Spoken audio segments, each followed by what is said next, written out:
Hello and welcome back to Polar Night. We'll be continuing where we left off, which, if you recall, is basically after the lights went out, when they were already on the boat and setting off. And it seems that the boat has some issues, which I'm trying to remember his name, but he's the Russian one. I think he's a bull. He was trying to warn the main character, uh, the scrunkly little wolf, that he should get off of the boat because there's several issues. Um, but yeah, he did not listen. So yeah, stuff is gonna happen, obviously. And this little guy right here on the main screen was kind of causing some issues as well. He's very adamant that the people that went on the that are on the missing voyage are still alive, but they're probably dead. So yeah. These two girls, one of them was very adamant that she did not want to be there. The other one wants to be there because she wants to, find out what happened to their mother, I believe. I'm trying to remember what all the other people have going on, but yeah, it's a mess. Well, the people, it's a mess with them. So stuff is gonna happen. So now they are on their way to try to find the boat at the beginning. But I have a feeling that that's not going to go very well. Especially with this guy. He doesn't strike me as the smartest person. So I'm pretty sure that he's going to cause some trouble. Anyways, without further ado, let us continue Polar Night. And it has been a while, yeah, so, voices will not be the same. It had been a supremely shitty day. Nursing a black eye, and with my heart pounding in my chest, teeth grinding and adrenaline coursing through my veins, it took me several tries to get the keys in the lock. Once inside, I slammed the door, ignoring the yelp of surprise from the living room. Clyde and Connor wouldn't be home yet, so it was just me and Mom. "Garret, that you, pet?" As much as it tore me up even more, I was in no mood to talk to her. I just descended into incoherent swearing and shouting, and I didn't want to subject her to that. So, I bottled it up, as always. "It's me, Mom. I'm heading upstairs. I don't want dinner." I heard her plaintive voice call from the living room, but I didn't catch what she'd said. Thank Christ those two arseholes weren't home. I genuinely think that I'd have murdered someone otherwise. As I stomped up the stairs, seething, I stopped at the top of the stairs where I saw something. A door. My bedroom door. Open. That was when I heard rustling. Someone was going through my things. I marched to the door, not caring if it was Clyde. Any possible fear that I'd had of him was buried under my volcanic rage. "I told you to stay the fuck out of..." "Garret!" My brother jumped as I appeared at the door, looking at him in shock. Connor. I hadn't expected him. He usually respected my privacy. Usually. I was about to scream at him, unload the boiling anger in my chest on him for invading my space. And that's when I saw what he had in his hands. And my fury instantly cooled into something else. Absolute terror.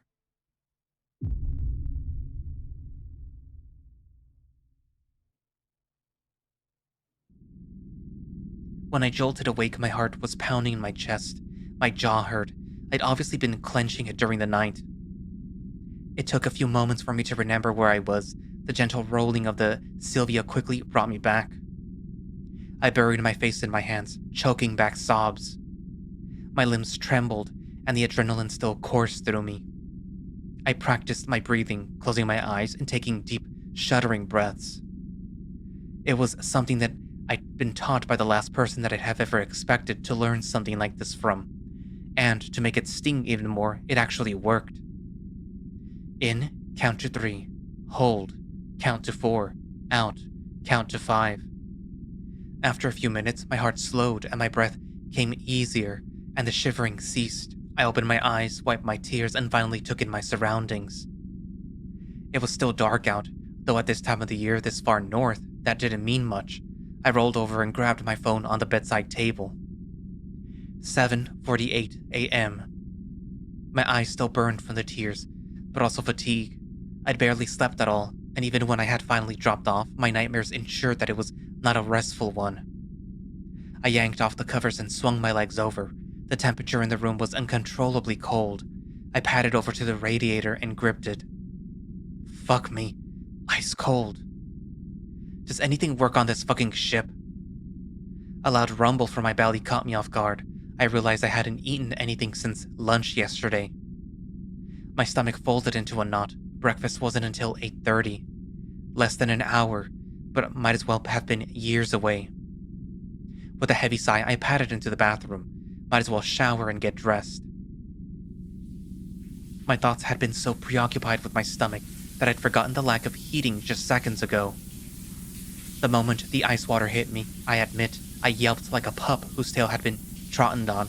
I practically teleported across the bathroom in shock. I stared at the shower with a murderous gaze, as though it had planned this. Then the embarrassment kicked in. I prayed that whoever was next door hadn't heard that yelp. The rest of my shower was short and I didn't bother with shampoo. By the time that I stepped out, my limbs were shaking violently. At least I could strike tired from my current list of maladies, I thought as I glimpsed my grumpy, bedraggled form in the mirror. Pulling the towel from the metal rack, I vigorously dried myself. My eye felt okay, but I decided to put my Diclo drops in anyway, just in case. Once back in my bedroom, I started pulling on my clothes. Pretty expensive cold weather gear, but now that I realized that I had only the single set of it. Changes of underwear and socks and a shirt wouldn't mean much if I wore the same sweltering jacket and trousers for the next 2 weeks. I noted with chagrin that the stench of smoke was still strong. I could clean up as much as I liked. The moment that I put these on, I'd be covered in it. My hands moved as if on autopilot to my pockets. In my left, my lighter. My right, my packet of cigarettes. I was halfway to pulling out my first light when it struck me. I was on a ship. I can't smoke here, not unless I want to set off the alarms and get a bollocksing. Assuming the smoke alarms even worked on this rust bucket. I slowly slid the lighter back into my pocket and returned the cigarette to the pack. After breakfast, I could hang on that long, at least. As I entered the lounge, the scent of food instantly triggered another loud growl from my stomach. I could hear the sounds of frying and sizzling from the kitchen hatch. "Oh, morning, Garret. Sleep well?" She was standing by the hatch to the kitchen, holding a metal tray with a cover. She had oven mitts on as she moved over to the buffet stand. "Oh yeah, pretty well, that whole drama notwithstanding. Again, sorry about that." My stomach drew my attention to the tray that she was carrying. It growled again, especially as June lifted the cover off the tray and a steaming batch of creamy scrambled eggs caught the glow of the buffet heat lamp. "Food is ready, just needs setting out. Go grab a plate and a table. It'll just be a few more minutes." She sidled off to the hatch to pick up a new tray. As she did, I noticed her rubbing her left arm, near the elbow. She massaged her arm fin and grimaced. "Hey, you okay?" "Hmm? Did you hurt your arm?" "Oh, this?" She stopped rubbing her arm and gave me a Shargan smile, splaying her fingers and giving me jazz hands as if to demonstrate her functioning limbs. No, it's fine. Just a little bruise." She frowned a bit, wincing as her movement obviously triggered her injury. She rubbed her elbow again. "My darn cabin door sticks. I had to really pull on it this morning, and then it popped open and I smacked my elbow. I keep meaning to ask Joseph to take a look, but he's snowed under right now." I remembered the events of last night, and how I thought to speak to Joseph about the emergency lights, or a lack of them. I wasn't an expert on maritime law, but I figured having working emergency lights might be some kind of regulatory requirement. June would know. But before I could ask, my thoughts were interrupted by another growl from my stomach. June sniggered, nudging me with her good arm, and marched back to the kitchen hatch to grab another tray of food. She lifted a rather large tray and winced, hesitating before walking carefully towards the buffet table. I watched, teeth clenched, as she walked the last few steps and placed it down, hissing through her teeth and rubbing her arm. June? Why don't I carry the trays over? What? Oh, no, absolutely not. You're a guest here. Really, it's not as bad as it seems. She put on a brave face, but I wasn't having it. June, I'm going to go grab a tray. Why don't you serve up? I gestured to the buffet table, filled with gleaming shaving dishes under heat lamps. Garret, really? Honestly, it's fine. I may look like a twig, but I promise I can handle it. She gave a little snort. She'd seen me last night in my underwear, so she knew just how skinny I was under the jacket. My heart accelerated at the memory, and not in a good way. Thanks, Garret. You're a sweetheart. I started shuttling the trays back and forth from the kitchen as she filled the buffet with piping hot, mouth-watering foods. Creamy scrambled eggs, crisp and golden hash browns, crispy vegetarian bacon and sausages, mushrooms and butter. By the time that I had brought back the final tray to the kitchen and June was finishing stocking up the buffet, my belly was practically vibrating with hunger. Phew. Great team effort, Mr. Reed. Indeed, Miss Cavern. Now, if you don't mind, I'm gonna grab breakfast before my stomach implodes. Sounds messy. Don't let me keep you. She grinned and ambled off, disappearing up the steps to the bridge deck. I grabbed a plate and stared at the bounty before me. Admittedly, I'd had preferred some real bacon and sausage, but on a mixed species crew like this, it was to be expected that no real meat would be found. The far end of the buffet had fresh steamed vegetables of various kinds, followed by eggs and baked beans, mushrooms, and as I scanned the other side, the food became more decadent. Deciding to leave the vegetables, I grabbed a few hash browns and a scoop of scrambled eggs just as the door opened and Tabby walked in. Our eyes met for a moment. I had no idea how someone so slight could have such an intimidating gaze, although as she walked over, her expression was decidedly less unfriendly. Morning. Morning. Sleep well? Her less than stellar first night aboard hit me just as I spoke, and I caught my tongue. Fortunately, she either didn't notice or didn't care. It's fine. Standoffish as per usual, but her tone wasn't hostile. She sidled up next to me and started to scoop some veg onto her plate before surveying the rest. I wanted to ask her if she was okay, but I didn't want to pry either. She struck me as someone who was pretty private, and I didn't know if Gail had let on that she told us about her nyctophobia. Plus, she seems to be in a relatively good mood for the first time since I'd met her. But I also didn't want to just pretend like nothing had happened. Surely she was smart enough to know that, even if we didn't know why, her scream was the reason for the commotion last night. The silence hung in the air until the awkwardness forced the words out of my mouth. So, are you okay? She turned to look at me, her expression unchanged, as though she's not quite heard me. Okay? What do you mean? I mean, about last night? Immediately her expression darkened, and she gave me an accusing look. What about last night? Well, I'd started this. Might as well just bite the bullet. Gail said that you have nyctophobia, and after that power cut, you seemed pretty upset. Just checking if you were okay. I cringed inwardly, expecting her to tell me to shove it or to shout at me. Instead, her expression shifted.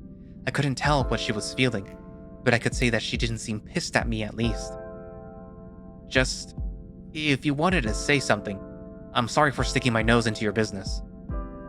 I offered her a hurried apology and turned back to the food, grabbing tongfuls of stuff with little thought just to escape the situation as quickly as possible. I'm okay. I glanced up. To my utter amazement, she was smiling. Thanks for asking. Stunned by her response, I watched as she scooped a portion of eggs onto her plate and a few hash browns before strolling away towards the table. As I filled up my plate, the others started filtering into the room. Aaron and Stefan first, then Rufus, Dana, and Gail, and finally, Sharif.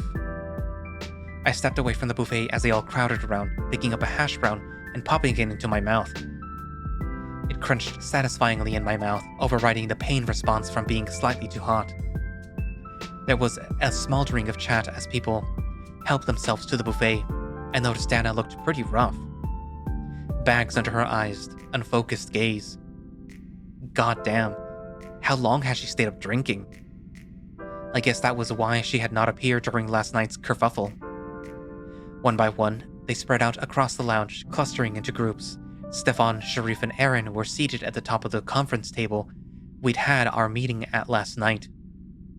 Stefan was excitedly blabbering, Aaron chuckling and nodding along. Sharif was surprisingly attentive, not speaking, but observing, sipping his tea. Holy shit, did Sharif just smile? Gail and Tabby were seated with Dana and Rufus around the sofa where the Caprine sisters had their argument the previous night. Gail and Rufus were their usual, gregarious selves while Tabby was quiet and focused on her food. Dana was mostly shifting the rather meager portion of food on her plate around, resting her head in her hand. I knew very well the look of someone nursing a hangover. She did perk up when Gail asked her something, like a switch had been flipped. She became animated, whatever effects of the hangover seemingly forgotten. Who do I want to sit with?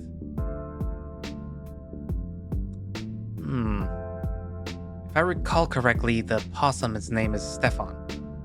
Aaron is the rabbit and Sharif is the horse. I believe Dana is a tiger, Rufus is the deer, and Tabby and Gail are those two. The leftovers. Let's try these two. Three, I mean. Aaron was shuffling Stefan playfully as I stepped closer, Sharif sipping his tea silently. Hey, mind if I join you? Stefan beamed at me and patted the seat beside him.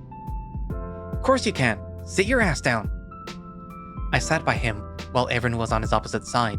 Sharif sat at the head of the table, a leather notebook open in one hand as he picked delicately at his food. Sharif's plate was surprisingly light, a heap of steamed peas and carrots, a small amount of eggs, and a single hash brown. Aaron's plate was similar, just with larger portions and a heaping of baked beans. Stefan, on the other hand, on top of having 4 large hash browns, he'd managed to cram a bit of everything from the buffet onto his plate, except the steamed veg. I felt full just looking at it. Christ, lad, where do you put it? The hair nudged him in the ribs, making the possum wince with an oof. What? I'm a growing boy. I need my vitamins. Well, you'll be doing a lot more growing if you stuff your face like this all the time. Hey. He gave the hair a wounded look. I always eat healthy. I just don't often get to eat free stuff. And I mean... He stabbed a single sausage with his fork and twirled it around slowly, as if marveling at it. Chef does some good chow, you can't deny it. After last night's dinner, I believe you that. I thought you were going to explode. Stop exaggerating. You ate enough for a family of 4. Did not. It was horrifying. I've never seen anything like it. His completely solemn expression made me crack up. Aaron leaned around him to gaze at me with an exaggerated wide-eyed look of terror. We thought that we were going to have to roll him down to the cabins. Stefan huffed, and in a final show of defiance, opened his gob and flashed Aaron a mouthful of chewed food. Stefan, that's disgusting. Stefan snickered, but his attention and mind were quickly drawn to Sharif. He'd been hiding his expression through sips of tea, but the sight of Stefan gurning at Aaron proved too much. He gave a brief snorting laugh, a wide smile breaking through his normally stone-like expression. The 3 of us gave him amazed looks. You can smile. You should do it more. It was rather a strange look, given how stiff and standoffish he'd been up till now, but it certainly was a nice sight. He brought himself under control, giving a dainty cough and looking slightly embarrassed. Don't be ridiculous. Of course I can smile. It's the first time that I've seen you do it, though. Sharif looked a little taken aback. He rubbed his chin, looking thoughtfully. Do I really come across that way? Don't worry about it. It's just nice to see you smile. You were so serious yesterday. I apologize in that case. It wasn't my intention to be rude. Yesterday was the culmination of many months of effort, and also the first time that I had met so many friends and family of the Iron Crew. His newfound warmth was a welcome shift from his normal, world's largest stick-up-my-ass demeanor. I was meaning to ask, What was Professor Hagen like? Sharif's smile faded. I nudged Stefan in the ribs as a warning to drop it, but apparently Aaron had the same idea. Our combined elbows must have been like a gut punch. Oof! Are you alright? Stefan's voice came out as a squeak. Fine. Sharif broke into a smile again, though I could see in his eyes that he was not quite over being reminded of his friend. We ate in silence for a while, Sharif staring as if lost in thought at the table while he idly poked at his food. Me and Aaron shot Stefan frustrated looks. He responded with a shrug and a defensive roll of his eyes. He taught me everything that I know. His breaking the silence caught us off guard, and all three of us looked up from our breakfast. You mean Hagen, right? His voice was gentle, seemingly worried about upsetting Sharif. Indeed. His specialty was archaeology, but he knew more than I could ever about anthropology. He was a leading light in his field. The world lost a great man when the iron vanished. Stefan bristled between us, and Aaron and I both shot him warning looks. Again, he rolled his eyes, but didn't interrupt. I owe it to him to discover his fate. Doesn't he have family? I'd have thought that a man like that would have any number of friends, family, kids even. Regretfully, no. Hagen was always obsessed with his work. No time for family. Excuse me, Professor Abdi, but... Stefan finally could not contain himself, though his voice was softer than normal. Sharif, no point standing on formalities while we are here. Do you not agree? Okay, sorry, Sharif. I was meaning to ask you about that actually. You just said that Hagen was an archaeologist? Yes, what about it? But I thought that you were an anthropologist. I am. Archaeology and anthropology have much in common.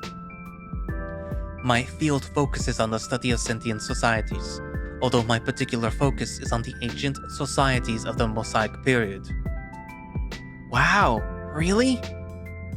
I gave an audible groan and buried my face in my hands, leading Aaron and Sharif to give me odd looks.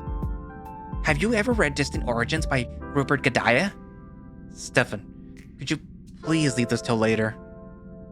Stefan looked like he was going to explode, but I didn't care. I absolutely did not need to listen to his prattling this time of the morning, and especially over breakfast. Sharif and Aaron both looked at us oddly, but Stefan amazingly huffed and sat back, biting his tongue. Anyway, Sharif, what is that book that you keep reading? Oh, this? It's my notebook. Nothing more. Oh, this? It's my notebook. Nothing more. I wanted to press him, but his tone turned sharp. His eyes regained some of that stony intensity of yesterday. It was a look that said, this topic is off limits. We ate in silence for a while more as we finished our breakfast. I finished my plate, leaning back and sighing. I couldn't argue with Stefan. It was good, if simple food. So, hey, I've got my camera. Anyone want to come sightseeing with me? It's brighter out than last night. Might get some good views. Thanks, but I might go to the gym or the sauna. Wherever I don't have to see her. He glared in the direction of the other table, where Dana had stood to excuse herself. It seemed that the other group was finishing up breakfast too. There was a light tapping under the table, which I assumed was Aaron getting angsty about last night again. I regret that I cannot join you. I will be busy most of the day with the captain. Fine. I'll be on the deck if you need me. With that, we all rose to our feet. We took our plates and cups to the kitchen hatch, where the other group had already gathered. We all shuffled around the hatch to drop off our plates before coalescing into a vague group in the middle of the Explorers Club. Stefan had produced from somewhere a pretty expensive-looking camera. I tensed up instantly. I really don't like getting my pictures taken. I'm gonna head outside for some fresh air and see if I can take some photos. Was thinking that I might use the gym, if that's okay, Jim. Of course, knock yourself out. Figuratively, of course. June, if you wouldn't mind, I was going to take a look at the cinema. Could you, help set it up? Alrighty. What about the sauna? Might avail myself, if that's okay. Oh, I'm sorry. It's not in service right now. Joseph is looking into it, though. Hopefully to be fixed shortly. Figures. As everyone dispersed, I found myself unsure of what to do. I'd not had a chance to really take in the Sylvia last night, so I figured that I might as well have a look around. I pulled out the handbook that I'd been given. The facilities all looked kind of bare. The gym looked like a generic cabin with some weight benches and exercise bikes thrown in. The sauna looked okay, but that was obviously out of the question. Besides, I hate intense heat. The cinema kind of looked like a common room someone had thrown some chairs and a projector in, but I guess it might be nice to take a movie in the evenings. I had to remind myself that this wasn't a holiday and we weren't here to have the time of our lives. The fact that we even had these facilities, basic as they were, during this search was something to be grateful for. I suppose. Where do I go? Well, you kinda have to do all of them, so. The sudden cold sent a shiver through me. It was even colder than last night. I could hear the engine now clearly, a soft hum just audible over the wind. But what hit me most was just how calm it was. The wind was stronger than when we were in port, but the sea was still. Around us, periodic ice floes floated briskly by. The sound of a familiar, enthusiastic voice broke the spell. I looked over to the bow and saw Stefan and Tabby. Stefan had his camera raised, snapping shots of the ocean and the moon. He paused every other shot to gesticulate and chatter. Tabby was nodding along, staring out at the view. My hand reached for my pocket, fumbling through it for a moment, my heart jumping a bit as I couldn't find my smokes. My hand closed around the pack, and I sighed with relief, as I'd done more times than I'd ever like to admit. I pulled a cig from the pack with my teeth, flicking my lighter and drew. The familiar warmth filled me, followed by a pang of guilt. I knew this was terrible for me. I knew Mom hated it. But it never ceased to amaze me just how quickly all reason and logic flew out the window when the drive hit. Hey, Garret! Exhaling and gently swearing that next time would be the one where I quit for the 15th time this week, I sauntered towards them, boots crunching the light dusting of snow and ice. Stefan was just telling me how to line up the perfect shot. Oh, he hasn't tried telling you about distant origins yet? I gave the possum a smirk and he made a dismissive motion with his hand. What are you even taking pictures of? It's dark and we're in the middle of the ocean. Don't you see it? The way the sea is so still, and the way the moon reflects little dots of ice? He tutted when all he got back was the pair of us giving him skeptical looks. Philistines. Stefan snapped a few more pictures before lowering his camera. He peered at the screen on the rear, examining his photos. First lighters, now photography. I gave Stefan a nudge as I sidled up to him. What's wrong with having interests? Lighters? Yeah, he knows about as much about my lighter as I do. What's there to know? A lighter is a lighter, right? I pulled my lighter out of my pocket to show her. Belonged to my grandpa. Not a common lighter these days. This guy? I nodded at him, drawing a cheeky know-it-all smirk. Knew it immediately. Kind of scary when you think about it. Hey! I smirked at his wounded look. He responded by rolling his eyes and going back to examining the photos on his camera. This one's good. This one, nah. He browsed the images on his camera, discarding the ones that didn't meet his approval. Alex wanted me to continue my photography. I'll bet that he'll be sick of seeing sights like this by now, though. My eyes darted to Tabby. I knew very well how she felt about this business. But to my surprise, Stefan seemed to realize what he'd said and gave an apologetic look. Oh, sorry, Tabby. I know you, aren't convinced. Tabby gave a dismissive wave. It's fine. You don't have to justify yourself. Well, she really was in a better mood today. Alex must mean the world to you. Though looking brighter, he still had a wistful look. Yeah, he does. Since I was 8, he basically took care of me. You mentioned that yesterday. He must be quite a bit older than you if he was your guardian. He's 4 years older than me. When our parents died, we went into foster care. He sighed, switching his camera off and turning to lean back against the railing. Our foster parents weren't great. Don't get me wrong, but Alex wanted to get us as far away from Vancouver, where we grew up, as he could as quickly as he could. So, as soon as he turned 18, he applied to become my legal guardian. Then he got a job as a chef in Ottawa, and we moved. He basically raised me alone from the age of 14 onwards until... well... He looked away, hugging himself, his tail curled this way and that. I'm so sorry, Stefan. He sounds like a wonderful person. He paused a moment, clearly struggling. I had to move back to Vancouver to stay with my foster parents when the iron went missing. He was sending me a stipend from his salary, and without it, well, I couldn't afford to live alone. He gazed into the middle distance, trailing off, maybe reminiscing. Damn, no wonder he was so attached to Alex. But enough about me. In a flash, his grin was back, taking us both by surprise. Enough sad stuff. What about you, Tabby? Me? She seemed taken completely off guard by a sudden question. Gail said that you were studying mechanics, right? She settled, biting her lip in thought.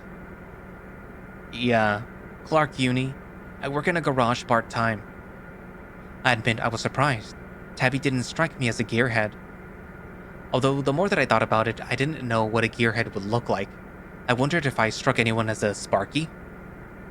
What would a stereotypical Sparky look like? My mind was filled with images of mad scientist types with static electricity, frazzled fur, and wearing goggles. That's neat. Will you wear around an engine then? A bit. Despite her vague answer, her demeanor shifted. She smiled more, making eye contact and uncrossing her arms. Seeing that we'd found one of her preferred topics. I always loved fixing things. Gail was always the people pleaser. The ship might need you, the way things are going. Yeah, definitely leaving a 1-star review.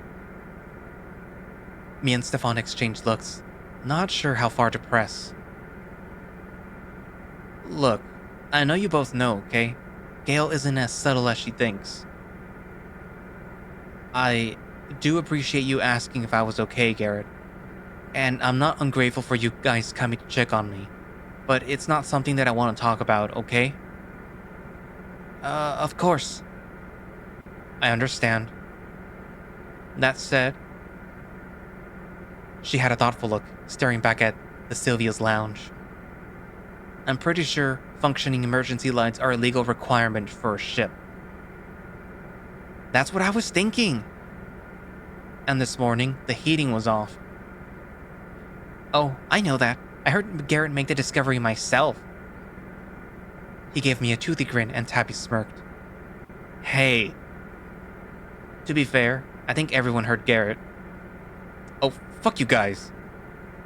They both chuckled as I burned with embarrassment, although I admit that it was nice to see them getting along, Tabby especially. What got you into mechanics then, if you don't mind me asking? Tabby thought for a moment. I guess Dad did. He taught me how to fix my bike when the chain came off when I was a kid. I guess it just clicked. Something nice about fixing something. The way you can go from being a useless object back to working order. Wish I had skills like that. Nothing stopping you. We lapsed into silence, gazing out over the sea. My hands moved automatically, placing the smoke between my lips as I drew again. Tabby gave me a withering look. Good thing Gail isn't here to see you. She'd probably swipe them from you. I'll bear that in mind. I offered her a smile as I finished, stubbing it out on the bulwark. I'm gonna take a few more shots. Alex might not appreciate this view, but I do. Well, I need some warmth, as you so generously pointed out. I gave the pair of them a faux accusatory look. I've had my fill of the cold for one day. Don't act like you're pissed with us, Garret. We see right through you. Stefan snorted and Tabby gave a smirk. I blinked, confused before I realized that they were watching my tail. It was swaying behind me, and I hadn't even realized. Traitor. I huffed, gave them a wave, and strolled back towards the lounge. Although I admit, I had a bit of a spring in my step. Let's do the gym. The gym was located near the cabins, also conveniently near the sauna and the laundry. Even before I opened the door, I could hear the clanging of metal on metal. As I stepped inside, the first thing that struck me was how cramped it was. There was a bench press, some free weights, a bike machine, and an elliptical trainer. The air was slightly thick with the scent of the other two occupants. Not unpleasant, but it did make me pause for a moment. Ah, here's the twink himself. Good boy. Come to ascend to the heady heights of beefcake? Rufus was standing before a barbell on the floor, apparently in preparation to lift. Aaron was sitting at the bench, doing bicep curls. And they were both in their underwear. Easy, Garret. My hand tugged at my fringe once again, and I pulled my sleeve down on my right wrist, making sure the scars were covered. Remembering how they had seen my skinny wreck of a body made me blush furiously under my fur, and for a moment I hesitated, debating whether to leave and try somewhere else. Get your skinny ass in here. Come on in, Garret. I promise that we won't bite. The part of me that was recalling all those eyes on my body made me want to bolt, but the part of me that didn't want to humiliate myself by bolting at a bit of teasing won. Barely. I stepped inside, standing awkwardly by the door so Rufus squatted, grabbing the barbell and slowly standing upright. He grunted, his face serious and concentrating as he performed deadlifts. I didn't know much about exercise as my bony frame could attest, but I assumed his smooth, fluid movements were perfect form. Aaron, for his part, continued his bicep curls, grunting and counting under his breath, until he reached 10 before placing the weight on the padded floor. Before you ask, we didn't bring gym clothes, so this is the next best thing. Not like there's loads of people here to see us anyway. 10. With a grunt, Rufus lowered the barbell back to the floor. Phew, nothing like working up a sweat in the morning. How about you, Garret? Wanna give it a try? I didn't hear him at first, on the count of my skin being on fire and my heart racing. I could feel my tail already swaying, and it took all my might to make it stop. Or at least not wag like crazy. He strode over to me, taking me by the shoulders and hustling me over to the barbells before I could protest. Might want to take those off. He indicated my clothes with a gesture. Imagine you'll be sweating up a storm in no time.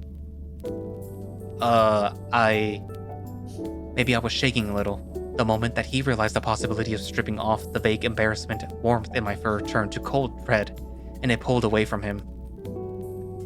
You okay? I was just kidding. You don't need to do nothing you don't want. Aaron also looked a little concerned, cocking his head as he sensed the distress. No, it's fine. I'm sorry. I just don't like, My mind seized up as I tried to say being naked. Easy. I'm really sorry for pushing you. He took a respectful step away, while part of me was grateful a certain wistfulness remained as his hands stopped touching me. He reminded me of someone, at least in build and species, who I'd seen at school as a teen, an older lad, keen football player. He transferred in early in 6th year. I'd already discovered my bisexuality then, and knew very well that I could not ever allow it to be discovered. The bullying was bad enough, but knowing that I was into guys and also sharing a locker room would likely make me a pariah. But still, even though Servines weren't personally to my taste, it had been the first time that I'd seen a guy in real life who'd made my heart race like that. No, it's okay, please. Aaron stood and walked over, but still kept a respectful space between us. Is this about me teasing you last night? 'Cause if so, I'm sorry. I didn't mean to make you uncomfortable. No, really, it's okay. It's not you. His eyes flicked down for a moment, and I realized that I was tugging hard on my sleeve, ensuring that my scarred wrist was covered. I quickly stopped, burning harder with humiliation. In a way, it was much harder to deal with the scars on my wrist than on my face. It was harder to hide my eye, but at least people would think that I'd hurt myself. Damn you, Connor. Anyway, was meaning to ask you guys about yourselves. Didn't get the chance to get to know you last night. What with, drama? Guess there's already friction, huh? What was all that about anyway? Ugh. He gave a wave of his hand, looking pissed. Like I said last night, my sister was a navigator. You can imagine how she got treated when the iron vanished. Yeah, I think I remember. Not as much shit as Captain McGregor got, though. That doesn't mean... He caught himself quickly huffing and folding his arms. I spent 2 years watching them autopsy her life, while her body was out there somewhere. If anything good can come from this, I want it to be an end to all the rumors and conspiracies. I got hate mail, you know that? Seriously? Hate mail? Dana got it too, and yeah, probably worse than me. But that doesn't make it easier to deal with. Wait, why hate mail? Were you paying any attention to the inquiry? What could I say? I hadn't really. Mom had, but then she not really paid much attention to the specifics. Just whatever kernels of hope that she could cling to. Christ, so there were rumors that Carrie was seeing someone on board, that she got distracted. And people sent you hate mail? Well, who the fuck else are they gonna send it to? Carrie is dead, so she can hardly read it, can she? He caught himself again. This time, a few taps of the paw on the matted floor escaped before he brought himself under control. I just want to get some closure. I don't know if I'll be able to cope with both Dana and Stefan on board. He made a dismissive gesture with a hand. Stefan is nice enough and all, but... God, I hate that attitude. What's this about Stefan now? He has some ideas about things. Rufus gave me a blank look. Weird ideas. Weird as in likes pineapple and pizza, or weird as in Atlantis is real? I mean, I wouldn't put either past him, really. Either way, I mean, I like him well enough. He seems like a decent sort, but his conviction is annoying. What? Why? Believing in something is good, right? Okay, conviction is the wrong word. Delusion is more like it. I overheard Gale last night. I can understand holding on to hope while acknowledging it's a long shot, but... there's a difference between that and just flat-out denial. I can't say for sure since I didn't know him well before all of this, but it's pretty clear to me it's a maladaptive coping mechanism. Rufus's eyes glazed a bit when he heard the long words. He means a coping mechanism that can make things worse. Right. He smiled in understanding. I wouldn't say the lights are on, but no one's home. But... I guess that's the way of putting it. Look, can we drop it? Oh, sure. So, how about you, Garret? Just an electrician. Nothing much to say. Oh, not a college kid? Actually, I have pegged you for a bad boy. What with the scars and all? My stomach clenched, and Aaron's ears dropped with loud thumps against his shoulders in shock. His eyes darted from me to Rufus, and back again. Like, damn, kid. I hope you fucked up whoever did that to your eye. The chicks will be into it, though, I'll bet. I don't know if he even noticed now my wide-open jaw. Aaron, for his part, seemed to absorb all of the horror I'd usually feel into himself, shrinking back as though expecting me to explode. Rufus put his hands to his hips and gave me a big goofy grin. Aaron, the poor guy, looked like he was about to bolt when something in me just snapped. I snorted, covering my mouth to try and intercept the laugh before just surrendering and allowing it all out. What's so funny? Garret? You okay? Yes, I'm fine, just... I struggled with the words amidst another fit of laughter before calming myself. I didn't know what triggered it, maybe just how oblivious this big dunce was. Aaron looked relieved and gave a nervous laugh before finally brightening. I felt another pang of guilt about how I snarled at him yesterday. Fuck, I was oversensitive about my eye. So, about your sister, Hannah, right? I saw the look he gave me before turning to Rufus. I guess it was sweet of him to move the topic away. Huh? Oh, yeah. His smile faded and his eyes misted a little. She was always the brains of the family. Could have been whatever she wanted, I reckon. But she loved the sea. Always did. Mine and Aaron's smiles cracked as he looked into the middle distance, reminiscing. Never heard nothing but the best about her out of the fellas that she worked with. And she worked a job that's still a man's world, near enough. Ain't no way that she let anything happen to the crew if she was able to stop it. At this, his expression hardened, his entire body went rigid, like he was tensing for a punch to land. I get why you're pissed, Aaron, really. But remember that Carrie wasn't the only one on the Aaron who got their memory dragged through the mud. And like you said, if it'll end the rumors, I'm all for giving this glorified canoe ride a shot. Can't say that I'd sleep well knowing I let this chance slide. So that said, I can sympathize with Stefan. I know... He held up his hands as he saw Aaron bristle. I get that he has some weird ideas about what happened on the Aaron, but I reckon that he's onto something about that Sharif fella. You mean about how he's hiding something? I don't claim to be a clever man, but if even I can see Sharif ain't been fully on the level with us, I'd say it's a safe bet that there's something going on. Like what? Well, I guess that's for the college guys to figure out. He broke into another goofy grin and slapped Aaron on the shoulder so hard that I heard his teeth clatter. Anyhow, I was planning on talking to the captain about last night. You know, the whole no emergency lights thing? Oh yeah, nearly forgot. Can't do it at lunchtime. Y'all are welcome to tag along. Maybe the beefcake, the bad boy, and the... He gave Aaron a look like he was trying to figure out a nickname for him, making Aaron look almost as horrified as when he'd expected me to go mental about my eye. Please, don't finish that thought. I don't think my ego could take it. Could confront the captain together and get some answers, huh? Sure. Fair enough. Great. Now, if you'll excuse me, I need to finish my sets. Me too. You're welcome to stay and admire the view if you like. He gave an exaggerated wink and flexed an arm, apparently a master of going from being cute to being ridiculous in seconds flat.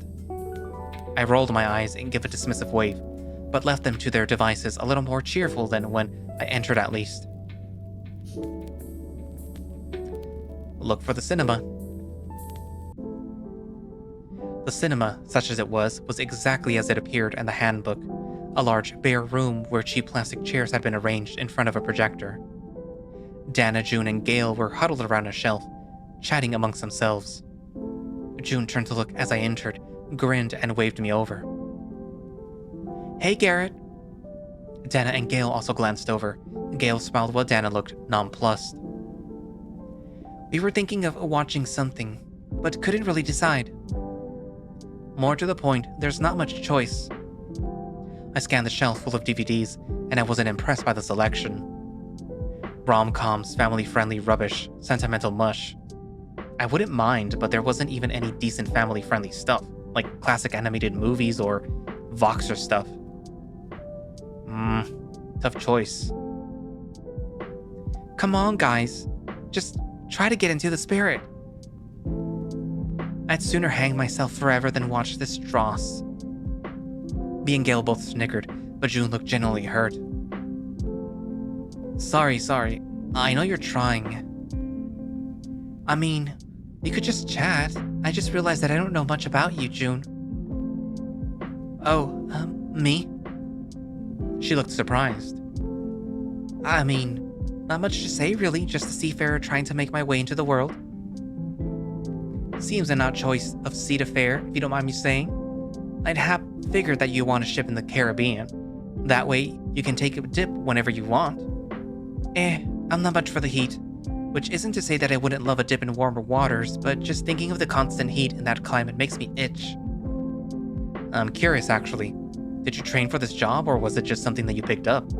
I don't really know much about jobs on the ships. Oh, I was a bartender during my student years. Mom wanted me to be a police diver like her. But I wanted to be around people, entertain, chat, that sort of thing. Tried working on a big cruise line, but it didn't really work out. Oh? I had thought that you'd get more than enough people to chat on one of those things. That's just it. It felt too impersonal. I did see repeat faces, but mostly it was just an endless sea of complete strangers. Figured that I'd try a smaller ship, more intimate that way, so here I am. How long have you been on board then? About 6 months. Joined around the same time as Joseph. Her voice cracked slightly, and I swear I saw her eyes dart to the door. In a flash, she was back to normal though. Did you say your mom was a cop? Yep, police rescue diver. I'm proud of her and all, but not something that I could ever do. The story she told me, she didn't always pull living people out of the water. And those who weren't alive were not always, recent. Damn, Mom was a cop too. She never got used to it either. Oh, what department? Is she a detective or... It lasted just a second, but Dana's eyes twitched. Her tail swished sharply, and a brief flash of white between her lips sent a shiver up my spine. Yeah, detective. Apparently June and Gale both caught her sharp tone shift. I nervously cleared my throat. So, Gale? What was your mom like? Don't patronize me. I don't need to be treated with kid gloves. The glare that she shot me made my fur stand on end. She was killed in the line of duty. I'm so sorry. Don't be. I don't need pity. I joined the force because of her. Made me who I am. Oh, you're a police officer? Detective. When she didn't say anything more, we could only shuffle awkwardly. Guess that's an end to that topic. Oh, was meaning to ask about Tabby. Is she okay? After last night, I mean? Oh yes, of course. It was very kind of you to bring those lanterns, by the way. Tabby probably didn't say anything. She's like that. But she's really grateful. Nonsense. I'm just glad that she's okay. Must have been frightening. Was she always scared of the dark? If you don't mind me asking, of course. No, it's fine. She was never particularly fond of the dark, but she got trapped in a crawl space when she was young. Pitch black, barely any room to move. Absolutely horrible. So she's not a fan of cramped spaces either. Damn, poor kid. Well, I'm here to help always. Just give me a shout, okay? I know, thank you. Glad the conversation had brightened up a bit. I suddenly recalled something that had been bugging me since last night. June, I was meaning to ask you about Joseph. Oh, what about him? Just, curious. What's he like? He's nice, just private. He's the only engineer on the ship though, right? Yeah. She could see where this was going, it seemed. I was just wondering why a ship this size has such a small crew. I'd have thought that he'd have, I don't know, an assistant? Oh, I can assure you he's very capable. That isn't what I mean, just that he must be pretty overworked. Is this about the lights last night? Sort of. Mostly the lack of emergency lights. I don't understand. What do you mean?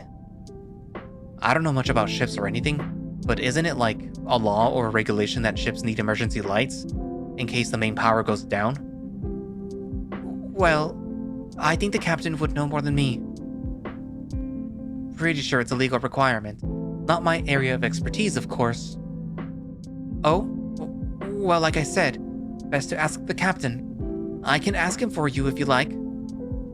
This was a decidedly different June from her usual upbeat self. The forced cheerfulness was so obvious that it almost made me embarrassed on her behalf. Aye. That would be good. Just for peace of mind, you understand? Completely. I hope that she didn't play poker. With tells like this, she'd be broke in no time. Guess that leaves you. Dana watched me with an intense look. It took a second for me to grasp her meaning, by which point that I noticed Gale and June were now also watching me expectingly. Me? I don't know what to say, really. I'm not really that interesting. What about your brother? You said that he was a mechanic, right? Did you ever hear from him during the voyage? Instantly, I felt like a fist was gripping my stomach. Gale, who'd twinged my feelings about Connor last night, looked very uncomfortable, almost as much as me. No, not really. Didn't you talk to your own brother at all? Dana! Goddamn. Gale was a master at the sharp motherly rebuke. Tabby must give a lot of practice. I quailed under her intense gaze. I think it's better to be honest. We weren't on speaking terms. To be honest, I haven't spoken to him for almost 5 years now. I'm only really here because Mom isn't well enough to go instead. I cringed as both Gale and June gave sympathetic looks. Dana had a curious expression, her green eyes almost staring through me. Then she suddenly gave a warm, kindly smile, an expression that looked almost out of place on her. She was actually quite a pretty lass. Lass, I thought, when she's at least a good few years older than me. Regardless, I preferred her like this compared to looking like she was chewing wasps, or about to deck someone. So, he's a mechanic, you're an electrician? Guess the boys in your family like to work with their hands, huh? Gale, bless her heart, was someone where I genuinely couldn't tell if she was flirting, teasing, or just oblivious. If she'd been Rufus, I'd have to comfortably said the latter, but with her, it was hard to know. What can I say? There's something to working on things that follow rules, easier to understand than people. People aren't that hard to understand. Agree to disagree. I gave a half-hearted chuckle, but my chest still felt tight. Mom needed help around the house, because she's not able to move around easily. Being a Sparky means that I can pull in decent cash and still live with her. Oh, Garret, I'm so sorry. If you don't mind me asking. MS. She closed her eyes with a solemn look and reached out to touch my arm. Must be so hard for you. I get to be around her. She gets to be around me. At least putting up with me helps distract from everything else that she puts up with. Even Dana got a chuckle out of that. For some reason, that cheered me up more than I thought that it would. Suddenly, the tightness in my chest was joined by a familiar jolt of nerves. I felt the need to be alone for a moment. Listen, can you excuse me? I think I need to take a smoke break. Oh, Garret, you should stop that while you're young. Well, I'm young. You must be about my age, Grandma. Never ask a lady her age. Nothing about a lady saying her age. You first. 25. 25? Jinx. We shared a chuckle. Dana raised an eyebrow and smirked a little, while June looked pleased. Remember, we sell more at... The commissary. You told me last night. Don't worry about me. I got half of the slab bar's supply in my cabin. She beamed, back to her usual self. With a final wave, I turned and left.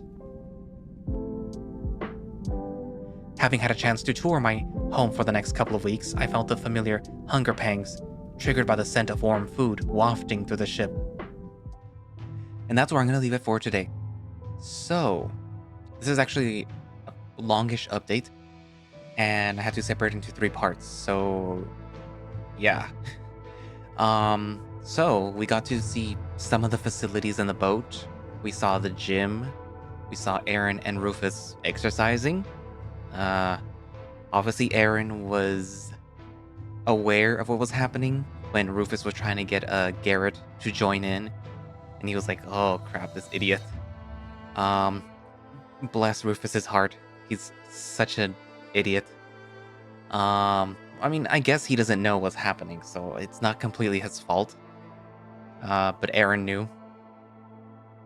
Then we also got to see the cinema, which unfortunately was pretty bare.